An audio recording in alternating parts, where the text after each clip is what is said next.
কয়েকদিন ধরে আচার খাওয়ার ইচ্ছে করছিল, তাই ভাবলাম এই আমগুলো দিয়ে একটু মোরব্বা বানিয়ে নিই। ইউটিউব থেকে রেসিপি দেখে দেখে বানানো শুরু করলাম। অল্প মশলা দিয়ে বানাবো এগুলো।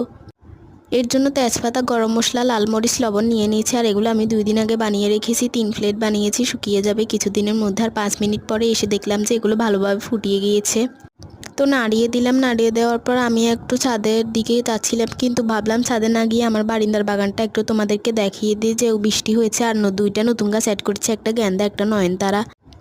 10-15 মিনিট পরে এসে দেখি যে এগুলো পানি ভালো করে শোষণ করে নিয়েছে। এগুলো আসলে পানি না, এগুলো হচ্ছে চিনির পানি দিতে হবে। তারপর মশলাগুলো ভালোভাবে দিয়ে একটু নেড়ে ছেড়ে দেবো, কিন্তু দর্জি দিয়ে নাড়ানো যাবে না, তাহলে কিন্তু আমগুলো ভেঙে যাবে। আমি হাত দিয়ে ভালোভাবে নেড়িয়ে দিচ্ছি। আর আচারের পরিমাণ কিন্তু খুবই কম, তাই জন্য এগুলো আমি সংরক্ষণ করে রেখে দেবো। আর এগুলো আমি ভালো করে নাড়িয়ে ছাড়িয়ে একটু নামিয়ে নেব, কালার আসা পর্যন্ত নাড়াবো। এরপর নামিয়ে নিচ্ছি। মাশাআল্লাহ অনেক সুন্দর হয়েছে, দেখতে তো খুব লোভনীয়।